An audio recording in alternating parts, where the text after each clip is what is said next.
नमस्कार प्यारे विद्यार्थियों, यहाँ पर जो है वो इस वीडियो में आप यहाँ पर जानेंगे कि मोहनजोदड़ो के बारे में। यहाँ पर जो है वो सिंधु घाटी की सभ्यता का जो स्थल है मोहनजोदड़ो, यहाँ पर उसके बारे में यहाँ पर जो है वो जानकारी देने वाला हूँ। कल यहाँ पर जो है वो हमने यहाँ पर पढ़ा था हड़प्पा स्थल के बारे में, जहाँ पर आपको उत्खनन से लेके क्या क्या यहाँ पर वस्तुएं उतरी से यहाँ पर जो है वो उपकरण क्या क्या अवशेष मिले थे और उस क्या क्या हड़प्पा सभ्यता में क्या क्या हमें देखने को मिला था, वो सारे यहाँ पर जो है वो वीडियो के माध्यम से बना दिया है। अगर पिछली क्लास नहीं देखी हो तो देख लीजिएगा। फिलहाल यहाँ पर बात करेंगे मोहनजोदड़ो की। मोहनजोदड़ो में यहाँ पर बात करते हैं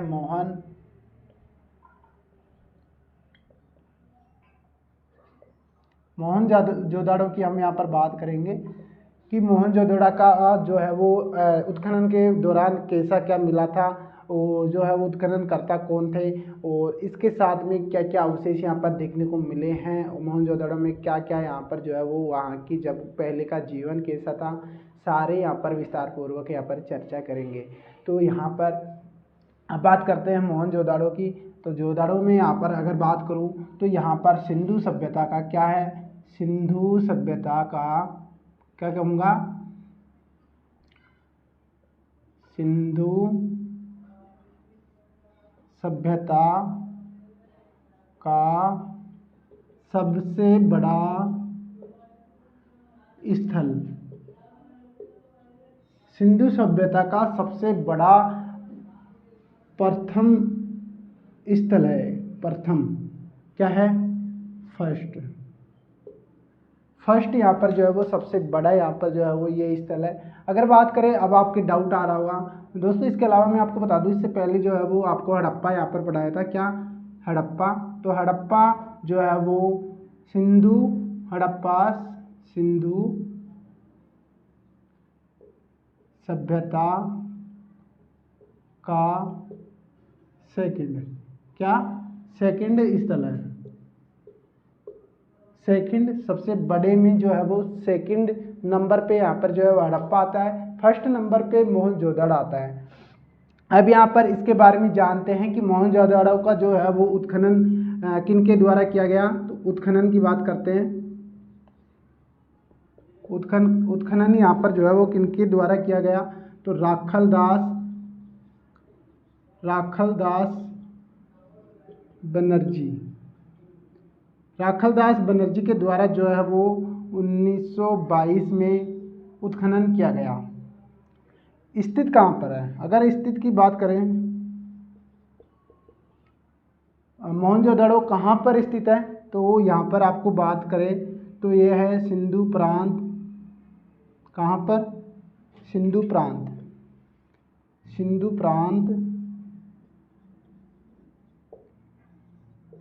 ये कहाँ पर है, जो है वो पाकिस्तान, या फिर बोलूँ डिस्ट्रिक्ट की बात करें तो मकराना जिला, और जो है वो आपको पाकिस्तान, सिंधु प्रांत मकराना जिला पाकिस्तान जो है वो यहाँ पर स्थित है। अभी फिलहाल वर्तमान में पाकिस्तान में यहाँ पर जो है वो ये स्थित है। अगर बात करें उत्खनन की, तो उत्खनन 1922 में किया गया राखलदास बनर्जी के द्वारा। हड़प्पा सभ्यता जो है वो सिंधु सभ्यता की सेकंड स्थल है सबसे बड़े में, और सिंधु सभ्यता का प्रथम जो सबसे बड़ा है यहाँ पर अगर बात करें सिंधु सभ्यता का सबसे बड़ा, यहाँ पर जो नोट डाउन कर लीजिए, सबसे बड़ा स्थल यहाँ पर जो है वो ये है मोहनजोदड़ो। अब यहाँ पर बात आती है, हमने यहाँ पर बात कर ली इसकी, तो कि यहाँ पर जो है वो स्थिति और उत्खनन किन के द्वारा किया गया, हड़प्पा सभ्यता के बारे में चर्चा कर ली है। अब यहाँ पर जो है वो उत्खनन में क्या क्या अवशेष मिले और जो है वो क्या क्या हमें यहाँ पर देखने को मिला, सारी यहाँ पर चर्चा करेंगे। तो चलते हैं और बात करें।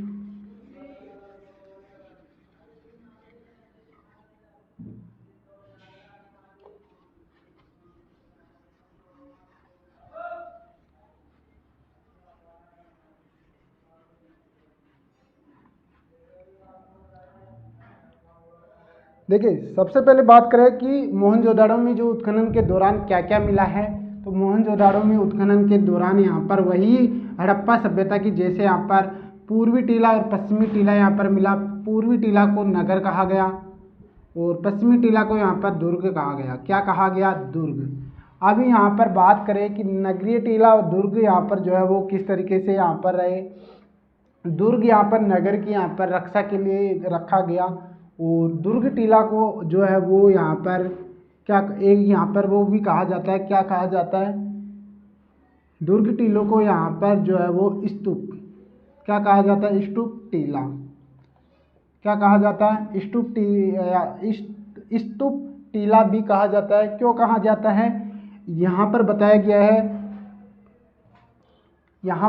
गया है कि पाषाण शासक ने यहाँ पर स्तूप का निर्माण करवाया था। क्या करवाया था? एक स्तूप का निर्माण करवाया था दुर्ग में। तो इस वजह से यहाँ पर स्तूप टीला भी यहाँ पर कहा जाता है। और आपको अगर बात करूँ कौन सी नदी के किनारे हैं, यहाँ पर नदी की बात करूँ तो नदी यहाँ पर जो है वो कौन सी है? तो वो है सिंधु नदी। कौन सी है? सिंधु नदी पर स्थित है ये। आपको यहाँ पर बताया गया कि दुर्ग और नगर में और दुर्ग के बारे में बताया। नगर की बात करूँ तो नगर में इनमें जो है वो बसावट कैसी थी, यहाँ पर भवन निर्माण यहाँ पर बताया गया है कि समकोण पर जो है वो सड़कें यहाँ पर काटती थी। समकोण में जैसे कि इस तरीके से 90 के एंगल में यहाँ पर जो है वो काटती थी। अगर बात करें कुछ ऐसे अगर सड़क यहाँ पर पाई गई इस तरीके से, तो इधर यहाँ पर घर होते थे ऐसे करके, कुछ इस तरीके से यहाँ पर हर जो घर है वो समकोण पर काटती थी, और कुछ इस तरीके से यहाँ पर घर पाए जाते हैं। और इसके अलावा बात करूँ तो हड़प्पा और मोहनजोदड़ो में सेम है कि यहाँ पर घर का मुख जो है वो पीछे की तरफ होता था, मेन सड़क की तरफ नहीं होता था। अगर इधर घर है तो इधर भी यहाँ पर जो है वो इधर की तरफ, यहाँ पर पीछे की तरफ जो है वो खुलती थी, सड़क की तरफ ना खुल के पीछे की तरफ खुलती थी। और अगर बात करूँ यहाँ पर बता दिया इसके बारे में। और अब यहाँ पर जो है वो यहाँ पर ये तो समकोण पर काटती थी, सड़कें के समकोण पर 90 डिग्री में आपस में उत्तर, यहाँ पर अगर उत्तर से दक्षिण चलती है तो यहाँ पर पूर्व से पश्चिम यहाँ पर इस तरीके से सड़कें काटती थी। इसके अलावा अगर बात करें क्या क्या मिला, तो इसके अलावा यहाँ पर जो है वो एक यहाँ पर जो है वो सरकारी, क्या यहाँ पर सबसे बड़े बात करूँ तो एक यहाँ पर अन्नागार मिला, जो यहाँ पर हड़प्पा सभ्यता का सबसे बड़ा भवन था। और उसे कह सकते हैं कि जो है वो हड़प्पा या सिंधु सभ्यता का सबसे बड़ा स्थल था। वो क्या था? अन्नागार। तो अन्नागार यहाँ पर बात करें कुछ इस तरीके से था अन्नागार। दोस्तों हो सकता है ये मोहनजोदड़ो की सबसे बड़ी अन्नागार इमारत हो, या तो मोहनजोदड़ो की सबसे बड़ी इमारत है, ये सबसे बड़ी इमारत है। अगर साइज की बात करूं तो यहाँ पर जो है वो इसकी अन्नागार कुछ इस तरीके से अन्नागार पाया गया। अन्नागार यानी यहाँ पर अन्न का जो है वो यहाँ पर भंडारा किया जाता था। इसके अगर हम साइज की बात करें तो 43-71 हमें यहाँ पर जो है वो मीटर यहाँ पर देखने को मिलती है हाइट की। क्या? ऊंचाई। अगर चौड़ाई की बात करें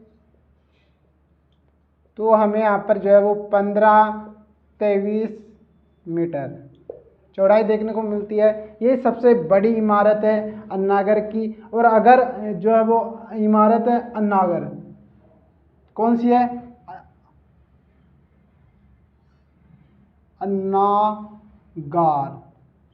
अन्नागार।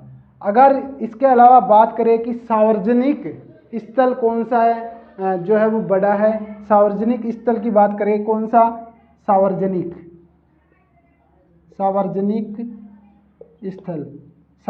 स्थल की बात करें तो सार्वजनिक स्थल में जो है वो क्या आता है? स्नानघर।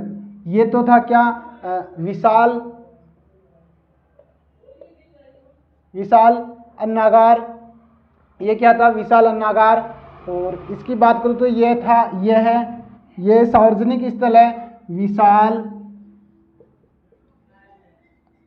स्नानागार, स्नानागार ये क्या है? विशाल स्नानागार। अगर स्नानागार का यहाँ पर जो वो चित्र बनाऊं तो कुछ इस तरीके से देखने को मिलेगा हमको। क्या? कुछ इस तरीके से हमको यहाँ पर देखने को मिलेगा। कितना बात करते हैं हाइट की, ऊंचाई की हम बात करते हैं तो यहाँ पर कुछ इस तरीके से हाइट होती है, इसकी थी 11.88 मीटर। और अगर बात करें चौड़ाई की तो चौड़ाई यहाँ पर जो है वो रहने वाली है 7.01 मीटर। कितनी? 7.01 मीटर। अगर बात करें, ये तो हुई इसकी चौड़ाई और ऊंचाई यहाँ पर मिल गई हमें। अब बात आती है गहराई की, तो गहराई कुछ इस तरीके थी।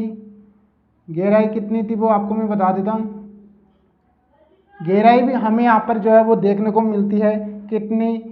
यहाँ पर गहराई जो है वो हमें देखने को मिलती है 2 पॉइंट यहाँ पर जो है वो हमें 23 यहाँ पर देखने को मिलती है 43। कितनी? 2.43 हमें यहाँ पर जो है वो देखने को मिलती है। कितनी? 2.43 मीटर यहाँ पर जो है वो देखने को मिलती है। अगर बात करूँ इस स्नानागार की, ये सबसे यहाँ पर जो है वो सार्वजनिक स्थल था और मोहनजोदड़ो में सार्वजनिक स्थल था।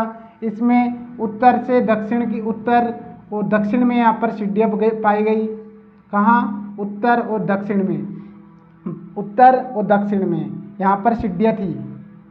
और अगर हम बात करें कि जो है वो स्नानागार है तो कब यूज लिया था जाता था, तो कभी जो बड़ा यहाँ पर कोई प्रोग्राम होता था, आप मान सकते हो त्यौहार, मान सकते हो त्यौहार पर इसको यहाँ पर जो है वो यूज लिया जाता है। सार्वजनिक तौर पर यहाँ पर जो है वो इसका यूज लिया जाता था।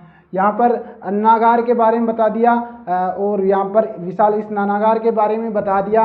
इसके अलावा बात आती है कि यहाँ पर मोहनजोदड़ो में क्या क्या यहाँ पर अवशेष मिले हैं, उसकी यहाँ पर चर्चा करेंगे। तो अब यहाँ पर जल्दी से मैं इसको मिटाता हूँ और आपको यहाँ पर जो है वो यहाँ पर जो था वो अवशेष क्या क्या मिले खुदाई के दौरान राखलदास बनर्जी को 1922 में। चलिए उसी के बारे में चर्चा करते हैं।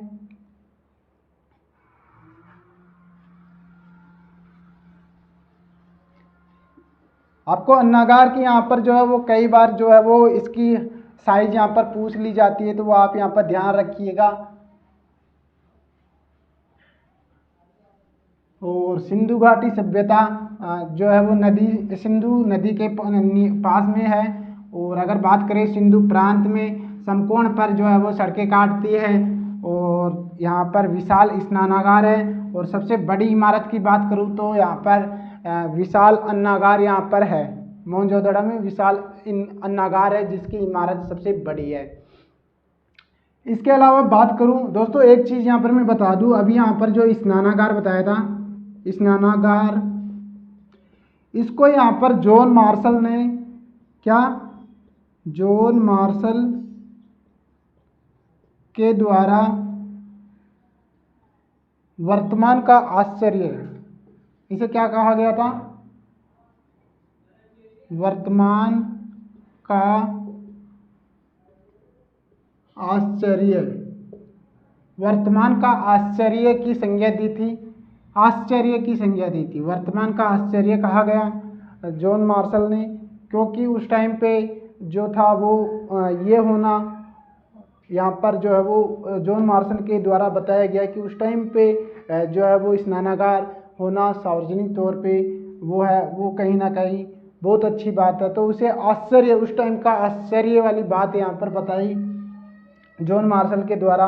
अब यहाँ पर जो है वो इसके प्रमुख स्थलों के बारे में बात करते हैं, स्थलों सॉरी यहाँ पर अवशेषों के बारे में, क्या क्या अवशेष यहाँ पर देखने को मिले वो सभी यहाँ पर जो है वो चर्चा करेंगे। अब यहाँ पर जो है वो अवशेषों के बारे में बात करेंगे।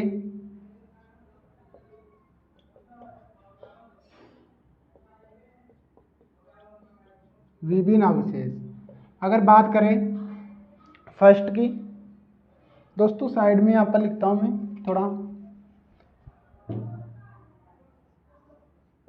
विभिन्न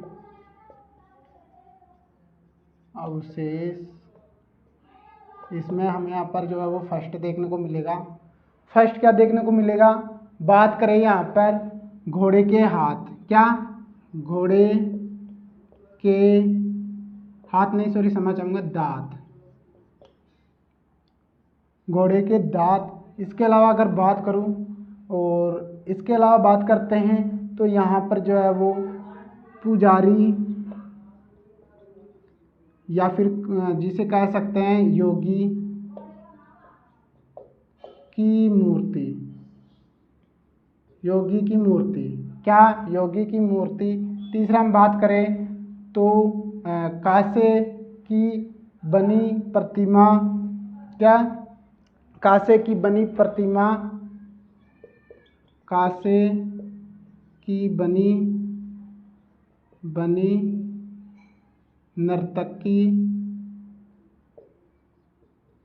की मूर्ति, कांसे की बनी नर्तकी की मूर्ति। इसके अलावा बात करें और क्या मिला तो यहाँ पर मोहरें मिली,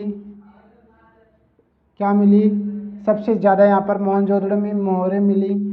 और इसके अलावा अगर बात करें मोहर पर किसकी, मोहर पर जो है वो आदिनाथ शिव की मूर्ति। दोस्तों मोहर पर आदिनाथ शिव की मूर्ति यहाँ पर मिली। अगर बात करें किस तरीके की थी तो यहाँ पर बनाता हूँ मैं आपको। कुछ इस तरीके से यहाँ पर जो है वो देखने को मिली मोहर, इस तरीके से कोने पे से यहाँ पर थोड़ा सा टूटा हुआ था। अगर बात करें यहाँ पर कुछ जो है वो अंकन किया गया था 4 और बीच में यहाँ पर मछली थी, क्या थी, मछली थी। इसके अलावा 4 इधर भी यहाँ पर जो है वो अंकन किया गया। और इसके अलावा बात करें तो यहाँ पर जो था वो क्या था, इधर की साइड में अगर बात करूँ तो यहाँ पर एक तरफ था नीचे था बेसा और यहाँ पर था व्याघ्र और यहाँ पर जो था क्या था गेंडा और यहाँ पर जो इसके अलावा अगर बात करूँ तो हाथी और गेंडा यहाँ पर था, क्या था, हाथी और इधर था गेंडा। और इधर की बात करूँ तो भैंसा और इधर बात करते हैं तो व्याघ्र, क्या था, व्याघ्र। और यहाँ पर मध्य में जो था वो पाशुपति शिव यहाँ पर बताए गए हैं। कुछ इस तरीके से यहाँ पर जो है वो शिव यहाँ पर जो बैठे हुए थे, पाशुपति शिव यहाँ पर बैठे हुए थे। और अगर बात करूँ नीचे की तरफ तो नीचे की तरफ यहाँ पर 2 हिरण यहाँ पर थी, क्या थी, हिरण। इधर यहाँ पर 2 हिरण यहाँ पर देखने को मिली। तो 2 हिरण नीचे यहाँ पर हाथी और गेंडा और यहाँ पर भैंसा और यहाँ पर व्याघ्र, क्या था, व्याघ्र। यहाँ से थोड़ा सा टूटा हुआ है। अभी भी यहाँ पर जो है वो यहाँ पाशुपति शिव की जो यहाँ पर मुद्रा है। बात करें मोहर तो यहाँ पर अभी भी जो है वो दिल्ली संग्रहालय में यहाँ पर देखने को मिलती है। कहाँ पर, दिल्ली संग्रहालय में हमें यहाँ पर देखने को मिलती है। तो कुछ इस तरीके से यहाँ पर जो है वो मोहर थी। इसके अलावा बात करें और क्या हमें यहाँ पर देखने को मिला, इसके अलावा अगर बात करें तो इसके अलावा जो है वो 5वां आ जाता है नरकंकाल। नरकंकाल, क्या था, नरकंकाल।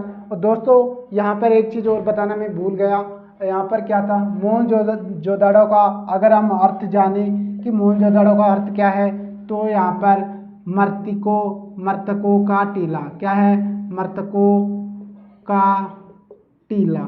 इसे क्या कहा जाता है, मृतकों का टीला या मरे हुए का टीला। इसे क्या कहा जाता है, मोहनजोदड़ो को मृतकों का टीला कहा जाता है। और अगर हम यहाँ पर बात करें कि क्या यहाँ पर जो है वो लाशें, क्या यहाँ पर जो है वो जो बात करें कि जो शमशान कब्रिस्तान मिले हैं क्या, तो ऐसा कोई भी नहीं मिला। बस यहाँ पर जो है वो कुएं में, खेतों में ऐसे जो है वो कंकाल मिले हैं, नरकंकाल। मृतकों का टीला यहाँ पर जो है वो मोहनजोदड़ो को कहा जाता है। और जो है वो क्यों कहा जाता है मैं आपको बता दिया कि यहाँ पर जो है वो किसी आपदा के चलते मोहनजोदड़ो का यहाँ पर जो है वो विनाश हो गया।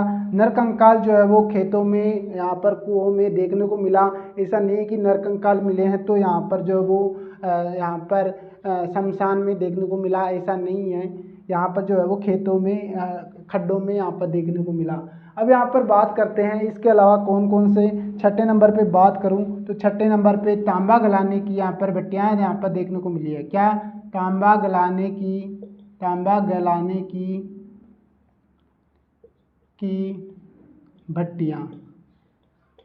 भट्टियाँ हमें यहाँ पर देखने को मिलती है। और इसके अलावा बात करें सातवां पॉइंट, तो सातवां पॉइंट में हम बात करें तो हाथी का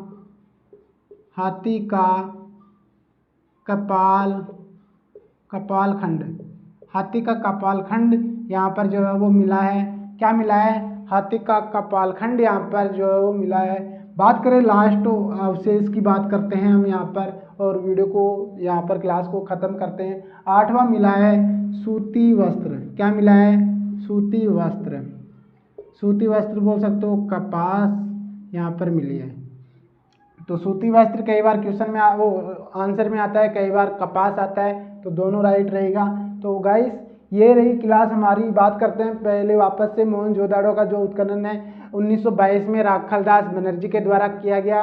और यहाँ पर जो है वो ये सिंधु नदी के किनारे यहाँ पर स्थित है। और इसके अलावा अगर बात करें अवशेष में क्या मिला है, तो यहाँ पर कांसे पर बनी नर्तकी का यहाँ पर जो है वो मूर्ति मिली है। और जो है वो योगी की मूर्ति यहाँ पर देखने को मिली है। पाशुपति शिव की यहाँ पर जो है वो प्रतिमा जो है वो मोहर पर देखने को मिली है। सिक्के यहाँ पर जो है वो मिले हैं। क्या मिले हैं? 9वें पे सिक्के यहाँ पर जो है वो देखने को मिले हैं। और इसके अलावा जो है वो आपको यहाँ पर देखने को मिला घोड़े के दांत यहाँ पर देखने को मिले, और कांसे पर बनी और मोहर पर आधारित और नर कंकाल देखने को मिला। तांबा गलाने की भट्टियाँ यहाँ पर मिली। हाथी का कपालखंड यहाँ पर देखने को मिला। सूती वस्त्र और सिक्के यहाँ पर देखने को मिला। और अगर बात किया, मैंने आपको बताया दुर्ग को क्या कहा जाता था। दुर्ग को यहाँ पर जो है वो स्तूप टीले की यहाँ पर संज्ञा दी गई।